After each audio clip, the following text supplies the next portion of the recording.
안녕하세요. 꿀빨라 놓은 대입정보의 MC 친절한 동준씨 그리고 진학캐스터 오승열입니다. 네, 오늘도 여러분들께 정말 대입정보를 꿀발라 놓은 듯이 또 전달해드리기 위해서 엄청난 분을 또 모셨다고 하는데 승열쌤 어떤 분을 또 모셨습니까? 좀 모시기 힘든 분 모셨어요.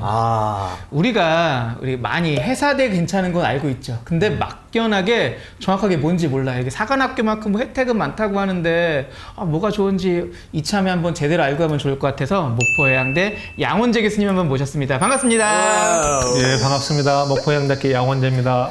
저는 목포해양대학교 해사대학 항해학부에서 우리 학생들과 같이 항해 관련 과목들을 가르치고 있습니다. 그 목포에서 먼 데서 올라오셨어요. 예. 그래서 지금 KTX 시간이 2시간밖에 남지 않아서 엄청나게 타이트하게 빠르게 진행해야 됩니다. 네, 진행이 될 것 예. 같고 사실은 첫 질문이자 오늘 가장 핵심인 것 같아요.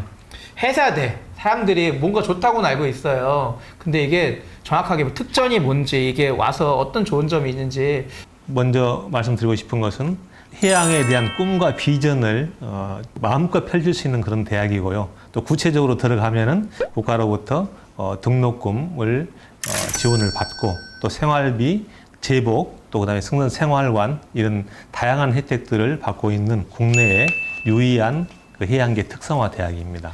그러면 사관학교처럼 등록금도 없고 제복 같은 것도 입고 생활하고 일정 수준 뭐 수당 같은 것도 받고 그렇게 비슷합니다. 되나요? 비슷한데 약간 다른 부분들이 저희는 수업료를 사실은 면제를 받습니다. 수업료를 면제받고 생활비라든지 기숙사, 비용 모든 제복 이런 것들은 다 제공을 받습니다만은 별도로 매월 뭐 이렇게 수당은 받지는 않습니다. 회사대가 정확히 이 어떤 뜻이죠? 회사대? 우리 보통 이제 선박이 있죠. 예를 들면은 우리나라에서 뭐 컨테이너를 싣고 뭐 미국에 수출을 한다. 이랬을 때 배를 운항하는 사람이 필요하잖아요. 그러면 항해사, 기관사를 양성하는 그런 대학입니다. 그리고 알기로는 나중에 졸업하면은 해사대를 나오면 군대를 안 갈 수 있다고 알고 있는데 군대를 안 간다는 게 어떤 건지 이것도 한번 알고 싶어요. 대부분 대한민국의 우리 남학생들은 군대를 가야 되잖아요. 의무죠. 그런데 승선 근무 예비역이라는 제도가 있습니다. 그래서 졸업 후 5년 안에 3년 승선을 하게 되면 군필을 하게 됩니다. 그런 아주 큰 장점이 있는 거죠. 배 타서 승선 활동을 하는 것 자체가 군복무로 되는데 월급도 받는다. 월급도 받죠. 예. 월급은 어느 정도 받나요? 요즘에 최근에 제가 그 부산의 그 해운 회사 그 큰 대기업인데 보니까 연봉이 막 졸업하면은 초임이 연봉이 한 7천만 원 정도 된다고 그래요. 스타트가. 예, 7천만 원이요? 스타트가, 예. 7천만 원을 타면서 군복무를 예, 저도 사실은 조금 놀랐는데 30살 넘어도 입학 가능합니까? 지금 학교 그만둬. 지금 갑자기 지금 저희 대학은 사실 나이 제한은 따로 없습니다. 예, 그래요? 나이 제한 없고. 혜택을 좀 정리하자면 수업료 면제, 수업료 제복 면제. 지원, 그리고 3년 승선하면 군복무 대체가 된다. 예, 그렇죠. 예. 요렇게 좀 정리가 될 수 있겠네요. 거의 올림픽단 수준으로 그냥 그게 또 연봉이 7천. 연봉이 7천부터 출발을 한다고요? 시작이. 시작이. 예, 시작이. 그리고 거기에서 요즘에는 최근 이제 진급도 좀 빨리 합니다. 그래서 1년 반 정도 하면 보통 3등 항해사 기관사 졸업하자마자 이렇게 하게 되는데 거기서 1년 반 승선을 하면은 2등 항해사, 2등 기관사. 또 1년 반을 하면은 1등 항해사 기관사가 되거든요. 바다의 기운이 느껴집니다. 이거 뭐 엄청난 것들이 계속 나오고 있는데. 7천만 원 지금 어질어질해지고 있어요 지금.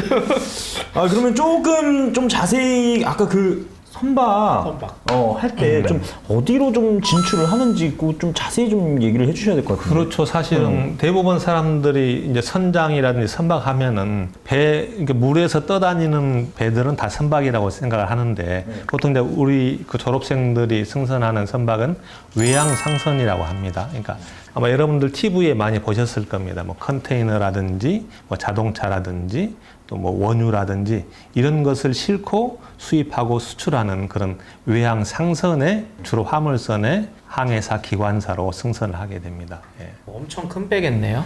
보통 최근에 컨테이너가 큰 선박 같은 경우 축구장 3배보다 큰 선박입니다. 길이가. 교수님 그럼 배 얼마나 타셨어요? 저는 사실은 한 4년 2등 항해사까지 했습니다. 4년 정도 승선을 했고 지구를 한 2바퀴 반 정도 돌았습니다. 예. 승선하시면서 좀 제일 기억에 남는 뭐 에피소드 좀 있습니까? 저는 70대는 미국에 처음 태어나서 갔고 거기서 미국을 처음 갔는데 디즈니 배로 갔어요? 예. 예. 승선 실습 이제 배를 화물선을 타고 미국에 도착해서 그때 그 디즈니랜드를 구경하셨던 거 기억이. 일하러 가서 예. 그때 딱 가셔가지고 예, 배 타고 한 며칠 우리나라에서 출발하면 미국과는 한 2주 정도면 미국 서부 해안에 도착합니다. 배에 있는 시간이 엄청 긴데 그러면 약간 답답할 수도 있을 것 같아요. 막 인터넷도 안 되고 뭐 그러나요? 아니면 되게 뭐 할 게 많이 있나요?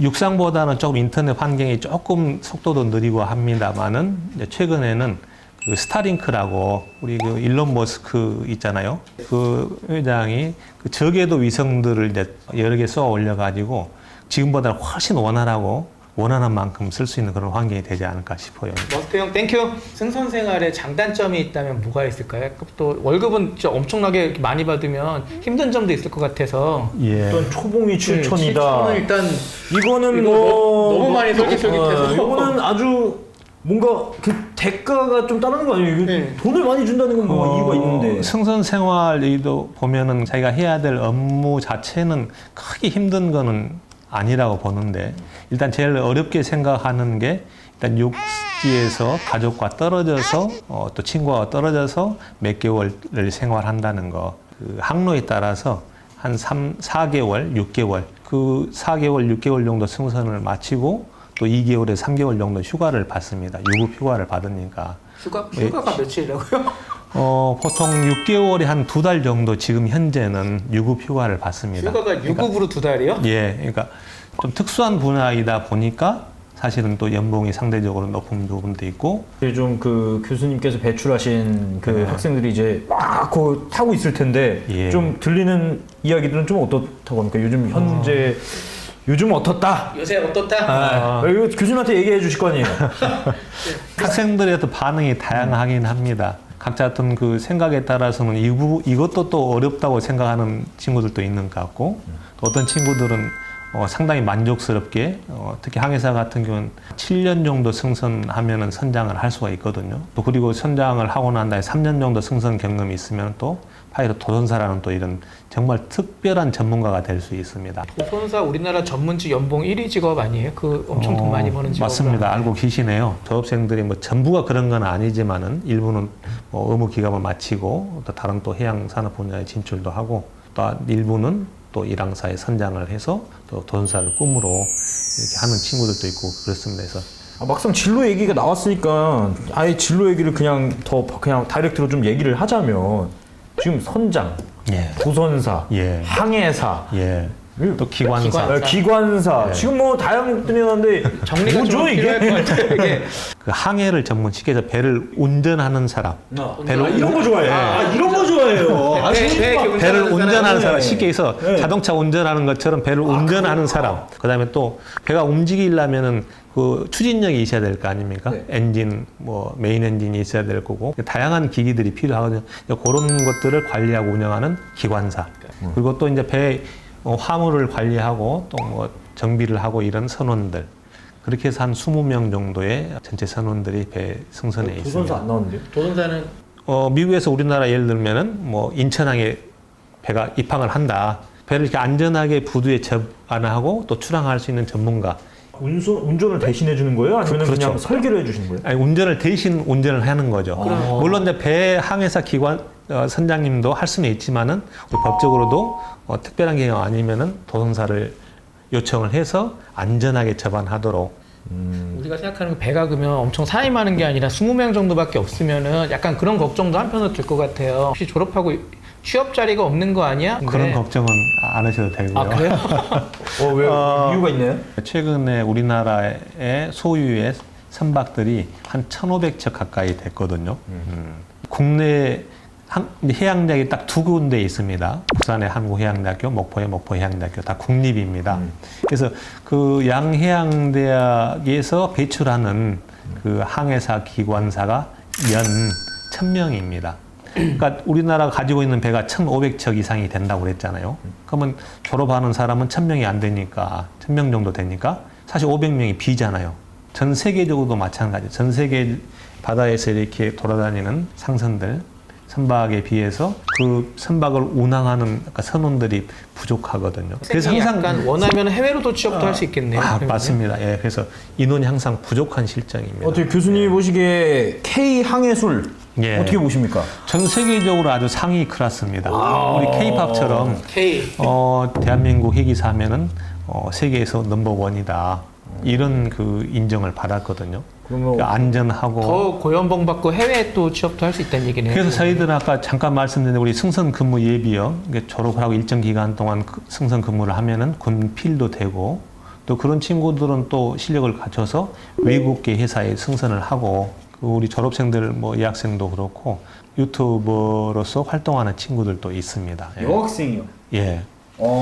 저희 대학은 남학생만 있는 게 아니라 여학생도 얼마든지 입학할 수 있습니다. 이게 예. 또 그러면 여학생 자녀를 두는 어머님들도 궁금할 예. 것 같아요. 약간 느낌이 회사대학이면은 우리가 기존에 알고 있던 이미지는 약간 사관학교 이런 느낌이 있어서 막상 내 딸 보내도 될까? 나 여자인데 가도 될까? 이런 생각도 있을 것 같은데 여학생들이 회사대 가는 건 좀 어떤가요? 여학생들을 사실은 해양대학에서 입학을 받은 지가 한 30여 년 됩니다. 생각보다 기네요. 예, 그렇죠. 남녀 구분 없이 어떤 실력이 되면은 여학생도 좀 많이 들어오나요? 성비가 어느 정도 될까요? 네, 최근에는 지금 이제 저희 대학 같은 경우에도 남녀 비율을 다 이제 제한을 없앴고 해서 점점점 지금까지는 20% 약간 넘기도 하고 작기도 하고 이랬는데 앞으로는 조금 더 약간 더 많아질 수도 있을 것 같습니다. 아니, 뉴스 보니까 뭐 도전사 시험에 합격한 여성 맞아, 본 것 같아요. 맞습니다. 있다고. 예.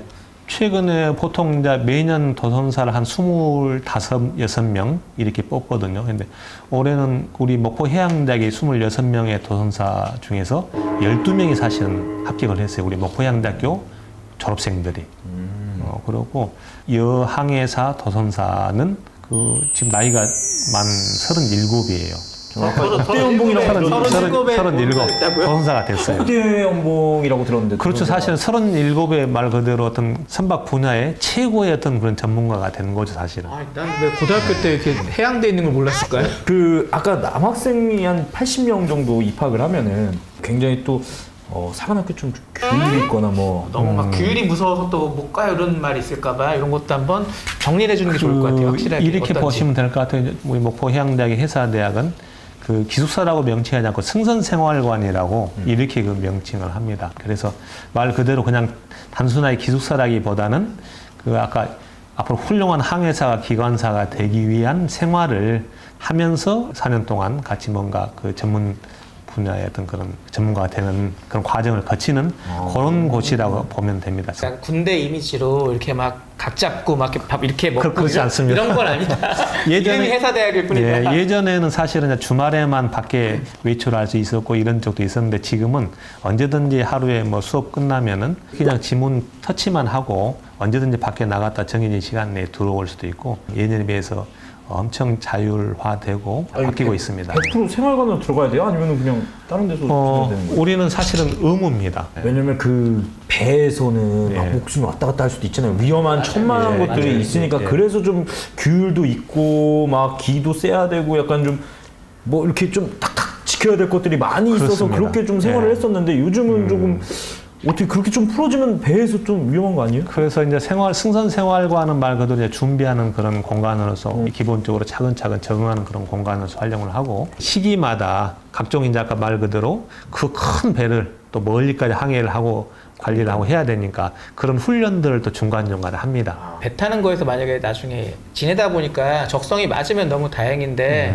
적성이 안 맞으면 내가 못하겠으면 지상직 근무라든지 다른 그렇습니다. 진로로 빠질 수도 있을 것 예, 같아요. 만약에 그러면 그렇게 돼요. 지상직에서 관련 이제 업무 업계로 취업을 한다면은 보통 어떻게 취업을 하나요? 그 국가기관, 예를 들면 해양수산부라든지 해양경찰이라든지 또 지자체에 관련된 그런 분야라든지 근데 그런 분야도 많이 진출을 하고 또 그다음에 뭐 해운 회사에 진출하기도 하고 정말 다양하게 이렇게 진출을 하고 그래서 아까 승선이 자기가 생각했던 분하고 조금 적성이 안 맞는다 그랬을 때는 또 과감하게 그런 쪽으로 이렇게 준비를 해서 갈 수 있도록 하고 배 타는 거에 대해서 이제 부담이 느껴는 학생은 배우고 배 안 타고 그런 식으로 예. 업계로 취업을 해도 상관이 없다. 그렇죠. 예. 어서 급여가 알기로 좀 나중에 있는 거죠. 졸업하고 해양경찰 되기도 되게 좀 쉽다고 들었는데 이게 어느 정도로 쉬운가요? 사실은 이제 해양경찰 우리가 진출을 많이 하고 특히 목포해양대학교 졸업생들 해양경찰에 정말 많이 진출해 있거든요. 이제 해양경찰 모집을 할 때 우리 항해사, 기관사, 해기사 출신들을 우대를 합니다. 쉽게 해서 100점 만점에 가산점을 주는 거죠. 가산점이 있어요. 그럼 목포해양대 가면 해기사 면허증을 가지고 있고 그 응시를 하면은 가산점을 줍니다. 그러면 지금 총점에 아마 되네. 3점 이상 가산점을 주는 걸로 알고 있어요. 그러면 상당히 큰 점수죠. 교사 입장에서 그게 있어요. 막 회사대를 보내고 싶은데 막상 이제 보면은 과가 엄청 많아. 이게 회사대가 좋다라는 건 아는데 회사대 무슨 과 써야 돼요? 이게 제가 막막한 게 있거든요. 이것도 한번 정리해 주시면 좋을 것 같아요. 한번 요강을 보면서 한번 얘기를 한번 해볼까요? 사실은 우리 해사대학이 보면은 항해 계열, 기관 계열 크게 두 개로 나눠지거든요. 항해 계열에 들어가 보면은 이제 뭐 항해학부, 해상운송학부, 항해정보시스템학부, 그다음에 기관 쪽 계열에 보면은 뭐 기관시스템공학부, 해양경찰학부, 해양메카트로니스학부, 해군 사관학부는 항해기관 같이 다 배출을 합니다. 그러면 여기 중에 세 개 항해학부나 해양운송학부, 항해정보시스템학부 중에 어딜 가더라도 똑같이 이제 항해 사실은 지금까지 얘기한 모든 것은 다 똑같이 그런 혜택을 받을 수 있고 또 똑같이 진출할 수 있습니다. 그러면 학생에 따라서 약간 그 지원할 때 경쟁률 보고 세 개 중에 하나를 좀 약간 어느 것을 합격만 하면은 되는 거죠 사실은. 우리 대학은 수시에 한 90% 정도를 다 선발을 하거든요. 내신에 어느 정도 성실하게 한 학생들은 아마 수시로 들어오는 게 가장 유리하고요. 그렇다고 혹시 수시에서 이제 내가 원하는 학부에 뭐 합격을 안 했더라도 정시에 또 10% 정도는 뽑기 때문에 거기에 응시를 하면은 또 합격할 가능성이 높은 거죠. 우리 해운 분야에는 목포해양대학이 정말 어떤 앞으로는 우리나라의 어떤 해운 분야에 훌륭한 어떤 그런 일꾼이 되도록. 그러니까 실질적으로 학생 때 배를 직접 타보고 아니면 뭐 실습 시스템 같은 거 막 이런 것들 다 있나요? 막 배 장비나 막 이런 것들이 어떻게 좀 갖춰져 있는 게 저희 대학에 이제 실습선이 두 척이 있습니다. 실습선. 새놀이 세 개로. 그러니까 그래서 말 그대로 우리 4년 동안에 해기사 대학에서 반드시 1년을 실습을 해야 돼요. 학교 실습선에서 하든 또 해운회사에 가서 실습을 하든. 그래서 그 실습선이 뭐 세계로 같은 경우에는 아마 전 세계에서도 가장 최신의 그런 그 실습선일 거예요. 직접 배를 운행을 해본다는 거죠? 직접 합니다. 각종 컴퓨터화된 시뮬레이션 시스템이 있어서 그걸 통해서 그 4년 동안 항해사로서 기관사로서 다양한 이런 그 연습을 하는 거죠. 이 정도면 뭐 전문가가 안 될래 안 될 수가 없는데 거의? 적성 적성을 뭐 수업에 실습에 뭐 다 하면은 딱 전문가 나와서 딱 이제 뭔가 어디에 취직해도 저 목포해양대 출신입니다. 와, 뭐 이거 나오는 거 아니에요? 그래서 아까 말씀드렸지만 전 세계에서 우리나라 해기사들 상당히 상위 클래스로 보고 아주 인기 있고 뭐 이렇게 보고 있습니다. 근데 왜 교수님 계속 배 안 타시고? 만약에 뭐 궁금한 거 있으면 이제 학생들은 어떤 식으로 뭐 좀 약간 정보를 찾아볼 수 있을까요? 뭐 요즘에는 우리 보통 보면 SNS 세대잖아요. 유튜브에 뭐 항해사 기관사 쳐보면 아까 저희 졸업생들도 이미 실무에서 그런 유튜브 활동을 하는 친구들도 있고 또 뭐 저희 당연히 입학 학생처에서는 전문가가 담당자가 있어서 어떤 그런 부분에 아주 친절하게 상세하게 설명을 해주고 있고 자막으로 왠지 나갈 것 같네요 여기. 요 좀 가는데 굉장히 또 중요한 요소가 있거든요. 요 가는데 거기서 밥을 다 먹잖아요. 이 밥이 맛있나? 요거 굉장히 중요한 포인트거든요. 중요하죠. 너무 중요하죠 이거. 굉장히 중요한 포인트예요. 심지어는 우리 대학에 밥이 맛있어서 우리 대학을 왔다 이런 학생도 있을 정도입니다. 그래서 우리 승선 생활 가지만 기숙사 못지않게 밥은 아마 전국에서 최고일 겁니다. 아주 장점이 엄청 많아서 이거 뭐 장점이 너무 아니 수업하다가 바다 보이는 거 아니에요? 바다가 보입니다. 그러니까 저희 대학은 여기 보면은 보이시겠지만 바로 바다가 보이고 저기 목포대교거든요. 네네네. 눈 뜨면은 항상 바다를 볼 수 있고 꿈과 희망을 키울 수 있는 그런 대학입니다. 오션뷰. 강의실이 오션뷰. 오션뷰. 내년에 신입생 받았는데 그때 영상 보고 왔어요. 그럼 되게 반가우시겠어요. 아무튼 올해도 지원하려고 하는 학생이 있을 거예요. 올해. 그죠? 그러면 올해 좀 입학하려는 아니면 여기에 관심 있는 학생들, 아니면 이 영상을 보고 관심이 생겼어요 하는 학생들에게 어떤 한마디를 해주신다면 좀 어떤 이야기를 좀 해주시겠습니까? 우리 목포해양대학은 모든 학생들이 진짜 꿈과 희망을 마음껏 4년 동안에 이렇게 설계하고 펼칠 수 있는 그런 대학입니다. 그래서 바다에 조금이라도 관심이 있거나 아니면 전혀 모르더라도 이번 계기로 관심을 가져주시고 많은 학생들 우리 목포해양대학교 이번 기회에 생각해 주시고 많이 지원해 주시기를 바라겠습니다. 3월 달에 여러분 만날 수 있습니다. 아, 예. 그리고 저희가 또 뭐 이벤트가 이벤트 있죠? 있다고 하는데 저희가 만약에 이 영상을 보고 목포 해양대에 너무 가고 싶다던가 아니면 요거에 대해서 정보를 더 궁금한 얻고 싶거나 궁금한 사항들을 남겨주시면은 수박 먹고 대학 가자 실전편. 실전편을 또 홍보를 드린다고 하니까 여러분들 좀 적극적 참여해 주시면 너무나 감사드리겠습니다. 관련 사항은 여기 이벤트 댓글창을 확인해 주세요. 네. 그리고 오늘 정말 먼 길 오셔가지고 이렇게 많은 이야기 해주시고 또 정보도 많이 주신 우리 교수님께 다시 한번 박수. 너무 감사드리고요. 저희는 또 다음에 또 꿀 발라놓은 대입 정보로 또 찾아뵙도록 하겠습니다. 여러분들 감사합니다. 감사합니다.